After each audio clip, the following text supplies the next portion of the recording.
Hey, welcome back to my channel, or welcome if you are brand new. I've decided to sit down today and film what is in my hospital bag to get ready for labor and delivery. I see these videos all the time. I love watching them, especially to get ideas, because I had no clue what to pack. I had an idea, but there are a lot of things that I got from those videos that I wanted to share with you guys, and there's also a few extra items that I've not seen added that I feel are going to be essential when we're in the hospital laboring and giving birth. So let's go ahead and get started. I'm going to start with my toiletry bag. This is just a free bag that I got from a company, a clothing company. So I don't know, it's just something little. It looks bigger, but it's really not very full at all. But I wanted something to keep in the bathroom, or, you know, specifically have just toiletry items. This is all of my stuff as well as my husband's stuff. And then I have a diaper bag for Tristan. So this is all of Air's stuff. My husband's very basic, so he is easy to pack for. But I, of course, am a little bit more high maintenance, and this is the first time I've ever given birth, so I have no clue what I want to pack. But first of all, I just have a bag. I have a Ziploc bag of all of Air essential toiletries. I mostly have it in this Ziploc bag because there's not any dividers in this bag. It's just kind of like one giant compartment, so this way we can kind of leave this sitting by the sink in the hospital. It has everything that you would ever think, but what I did was buy new stuff. It is July, so being summer, I can buy all of this cute little travel stuff. At Walmart, they had this little section of 97-cent travel items, so I just got one of everything. That way we don't have to even stress about taking any of their normal stuff, and you know, we can just throw it away at the end if we use it up. But I got 2 toothbrushes, brand new, makeup wipes, which are going to be heaven sent, of course. I got some body wash for myself. I've got shampoo and conditioner for myself.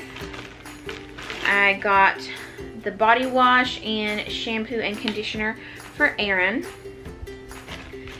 I got 2 little travel size deodorants, travel size shaving cream and a razor, mouthwash, which we have already broken into because we went on our baby moon and we did use some of these items. I've got hand sanitizer, mostly just that's something I keep in all my toiletries, you never know. Face wash, a little thing of dental floss, lotion, and toothpaste. So all of these things are, you know, small little toiletry items. I can put them all in this Ziploc bag, and I feel like that's everything I'm going to need to take a shower. They say the best thing you can do to feel human again is to shower, of course, after you give birth. So I think that's everything we need. Basics, nothing fancy. In here, I just have, this is a little like cosmetic bag I got for doing the Ipsy glam bags, if you know what that is. But this is kind of just hair items. I've got a few little hair ties. I've got a hair band to pull, you know, my hair out of my face when I wash it or when I'm in labor. I've got a clip because I usually use those more than the hair ties. And I think I have a couple of bobby pins. I don't think I'm sure I'll wash my hair, but more than likely I will just like braid it or something afterward instead of blow drying it. I still can't decide, is that too high maintenance to take a blow dryer? Because when I shower, I'm gonna want to wash my hair, of course, because I'm gonna have given birth and want to have clean hair. But you know, I don't know, I still can't decide. I might throw in a blow dryer, like a little travel size blow dryer or something, and you know, just braid my hair afterward or whatever on the way home. But if I choose not to wash my hair, because if I'm only going to be there for a day, if there's no C-section or anything like that, then I have dry shampoo. So I may not wash my hair, just use some dry shampoo and go on with my day. but more than likely I'll wash it because I like washing my hair. It makes me feel better. And of course, a brush or comb. This is just a really old one that's kind of probably not the best, but it's one that I can have packed and ready to go that I'm not going to miss. And the last thing in my toiletry bag is the new, actually it's not the last thing. So the postpartum items that I have, more specifically for me, that I have bought are these new Mama bottom balms and bottom spray. So I am, you know, not having a C-section if everything goes as planned, and I will need something for relief down there. I know that the hospital gives you like a sitz bath or some sort of squirt bottle, so I'm not too worried about this, but this has, you know, like oils and witch hazel and things in it that help numb the area, and it's a spray, which is convenient. And this is a bottom balm, so it's the same sort of concept, but it's more in a balm form. So those came highly recommended, so I got some of those from Amazon to have ready to go.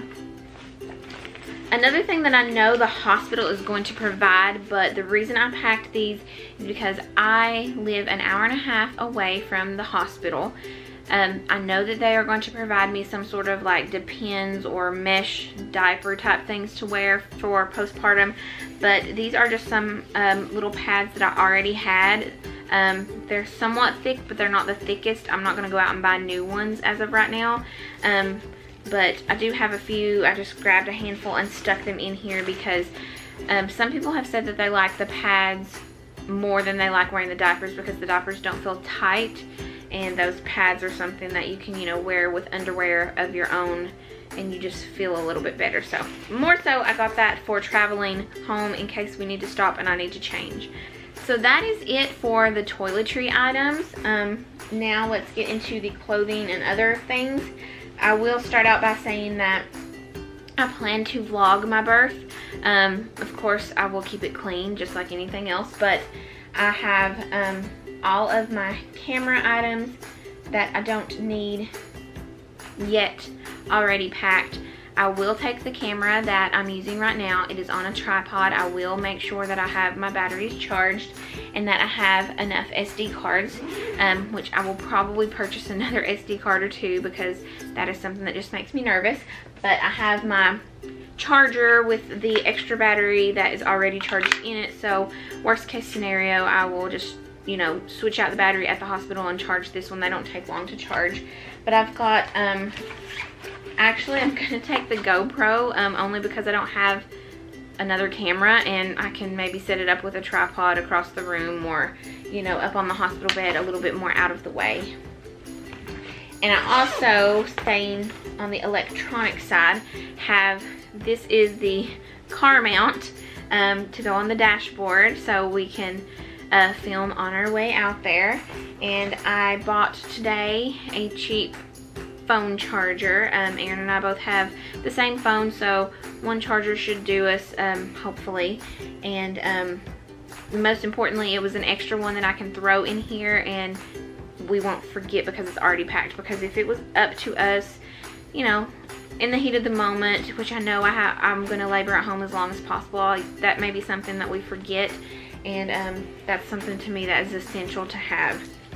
Another thing that I have found based on recommendations I would have never thought but makes perfect sense is an extension cord. And this is just a cheap like $1 or $2 extension cord from Walmart. And it makes sense because I'm a nurse and I have been in situations where just plugging the IV pole up, there's no plug-ins because they're already taken up by all the other devices in the hospital and things that are essential.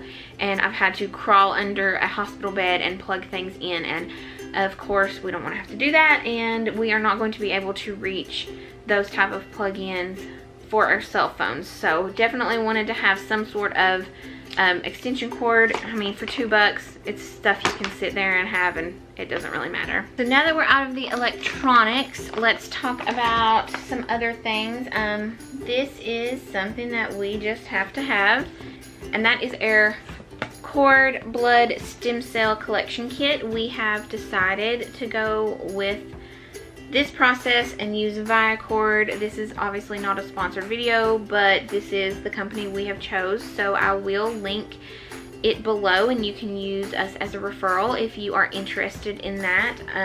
But we have chosen to collect our baby's newborn stem cells and cord blood and cord tissue because we feel like it is an insurance policy. If something happens in the future and we had the ability and the finances to do this and we did not do it, I could not imagine how I would feel. So again, it's an insurance policy, so it's something we hope we never ever have to use. But the way that technology and science work, who knows what is going to be possible in 20 or 30 years. And I will start with Aaron's clothing. His is very basic. I have him a pair of a pair of jeans, a couple of t-shirts to lounge around in, and then one that's a little bit like a little nicer to go home in, and some kind of like the mesh shorts, comfy pants, of course underwear and socks, and a pair of flip-flops.